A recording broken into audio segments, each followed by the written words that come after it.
Ajit Pawar death 35 minute हवा में हुआ क्रैश, कैसे हुआ बिजनेस सेट जिसमें अजीत पवार की हुई मौत। अजीत पवार प्लेन क्रैश, शुरुआती जानकारी में सामने आया विमान के लैंडिंग के वक्त दिक्कत आई थी। हालांकि अभी ये साफ नहीं ठीक ठाक क्या हुआ, लेकिन जिस चार्ट प्लेन में अजीत पवार सफर करे वो दिल्ली के वीआर वेचेस्ट एनसीपी नेता महाराष्ट्र के उप मुख्यमंत्री अजीत पवार का विमान हादसे में दुखद निधन हो गया। 35 मिनट तक आसमान उड़ने के बाद लैंडिंग के दौरान उस चार्ट प्लेन दुर्घटना के शिकार हो गया, जिसमें सवार सभी लोगों की मौत हो गई। उड़ान भर के बाद तकरीबन 35 मिनट तक सब कुछ समान था।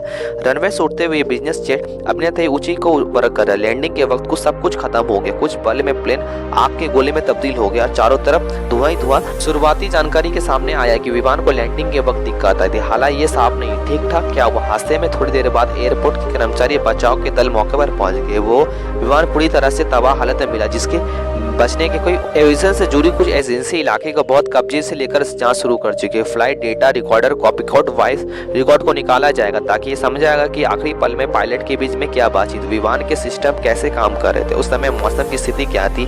इनकी जानकारी के आधार पर हादसे की जगह इस हादसे में अजीत पवार की मौत में सबको झंझोड़ दिया। आखिरी कैसे बिजनेस जेट था जिसका उड़ान 35 मिनट बाद ही स्वस्थ बदल गई। ये तकनीकी खामी नहीं थी बल्कि कोई वजह थी। विमान की कहानी, उसकी क्षमता, उसकी पहचान को समझने की कोशिश। ये रिपोर्ट आएगी, देखी कैसा वो बिजनेसमैन जेट। जानकारी के मुताबिक अजीत पवार का जिस चार्टर प्लेन में सफर किया दिल्ली के वीआर वेस्ट प्राइवेट लिमिटेड के नाम एक चार्टर कंपनी का था। जिस चार्टर प्लेन का नाम लीजेट XR है, इसका रजिस्ट्रेशन नंबर BCTS और एक बिजनेस जेट है। इसका इस्तेमाल VIP। अब इस चार्टर प्लेन का निर्माण कनाडा के बेस्ट कंपनी बॉर्डियर ने किया था। लीजेट 40XR बिजनेस जेट कंपनी की तेज रफ्तार दमदार परफॉर्मेंस लग्जरी के लिए दुनिया भर में जाना जाता है। ये जेट लंबे समय के कॉर्पोरेट और प्राइवेट उड़ान के लिए सबसे पसंदीदा विकल्प रहा है। मूल रूप से ये LZ 45 पर बेस्ड ये एडवांस एडिशन प्लेन है, जिसे जून 2004 में पेश किया गया था। इसके अपडेट वर्जन इंजन के पावर, फ्लोट और ओवरपोल परफॉर्मेंस को बेहतर माना गया है। अजीत पवार भारतीय राजनीति में एक प्रमुख प्रभावशाली नेता में से एक माने जाते हैं, जिनका नाम विशेष रूप से महाराष्ट्र की राजनीति में प्रशासन, स्पष्ट निर्णय क्षमता, मत का राजनीतिक जीवन, संघर्ष, विवाद, सत्ता, विरोध, पुनर्नाथन, इन सभी तत्वों से भरा हुआ है। वो समकालीन भारतीय राजनीति एक रोचक प्रभावशाली व्यक्तित्व माना जाता है। अजीत पवार का जन्म 22 जुलाई 1960 ईस्वी के महाराष्ट्र के पुणे जिले में हुआ। वो एक ऐसे परिवार में जहाँ जन्मे जहाँ राजनीतिक जीवन का भी अंग था। उनके चाचा शरद पवार भारतीय राजनीति के बड़े नेताओं में से एक माने जाते हैं और लंबे समय तक महाराष्ट्र केंद्र राजनीति के भूमिका निभाई। शरद पवार का नेतृत्व राजनीति के सूझबूझ और जनसंपर्क के लिए कौशल अजीत पवार के लिए प्रेरणा स्रोत बन चुका।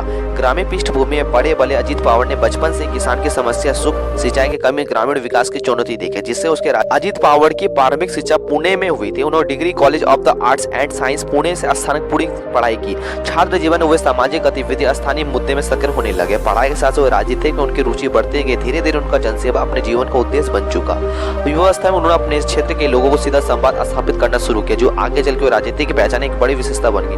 अजीत पवार ने अपने राजनीतिक जीवन की शुरुआत स्थानीय राजनीति से की। वर्ष 1991 ईस्वी में पहली बार महाराष्ट्र विधानसभा सदस्य वो बने। इसके बाद उन्होंने कभी पीछे मुड़कर नहीं देखा, बल्कि उनकी छवि कर्मठ, स्पष्टवादी, कभी कभी कठोर निर्णय, जनता के मुद्दे पर खुलकर बोलते थे। प्रशासनिक कामकाज की सख्ती बरतने के लिए जाने थे। यही कारण है कि उनके समर्थक उनके एक मजबूत प्रशासक मानते, जबकि आलोचक उसकी शैली को आक्रामक व मानते। महाराष्ट्र के राजनीति में अजीत पवार विशेष पहचान सिंचाई और कृषि विकास के लिए जुड़े कार्य के कारण मिले। उन्होंने लंबे समय के लिए जल साधन मंत्री के रूप में के लिए कार्य किए। इस दौरान राज्य में कई बार सिंचाई परियोजना की शुरुआत हुई, जिनका उद्देश्य किसानों को। हालांकि इन परियोजनाओं को लेकर कई भ्रष्टाचार आरोप लगे थे, किंतु इसमें हमेशा आरोप का इनकार कर दिया। कहा उनका केवल लक्ष्य किसानों का कल्याण कर रहे हैं। उनके कार्यालय में महाराष्ट्र की शिक्षा क्षमता में वृद्धि, जिसमें उनके समर्थक में कई बड़ी उपलब्धि मानते। अजीत पवार कई बार महाराष्ट्र के उप मंत्री बन चुके हैं। इस पर उन्हें वित्त, योजना, विकास जैसे महत्वपूर्ण विभाग में जिम्मेदारी। वे बजट और वित्तीय मामले में गहरी पकड़ रखने वाले नेता माने जाते हैं। राज्य के बजट का निर्माण उनकी भूमिका का महत्वपूर्ण भूमिका रहता है। उनकी छवि एक ऐसे नेताओं जो फाइल और आंकड़ों के गहराई को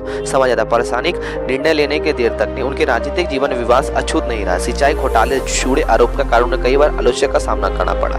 इसके अलावा कुछ सार्वजनिक टिप्पणी विवाद रही। इसके बावजूद अजीत पवार राजनीतिक रूप में प्रशासनिक नहीं बने, बल्कि वो अपनी ताकत का जनसाधारण संगठन, वो संकट के समय अपने समर्थक को एकजुट रखने में सफल रहे। महाराष्ट्र के राजनीति में 2019 और उसके बाद वर्ष में अजीत पवार की भूमिका विशेष रूप में बहुत चर्चित रही थी। सत्ता संगठन के दौरान उन्हें फैसलों पर राज्य के राजनीति को एक नई दिशा दी थी। उन्होंने यह सिद्ध किया कि वो केवल अपने चाचा शरद पवार की छाया में नहीं, बल्कि नेता के रूप में थे, बल्कि स्वयं निर्णय लेने की क्षमता रखते। इन घटनाओं के बाद उनके राजनीतिक परिपक्व और राजनीतिक सोच की चर्चा पूरे देश में होती थी। व्यक्तिगत जीवन में बात करें तो अजीत पवार के उपयुक्त निजी जीवन जीने वाले व्यक्ति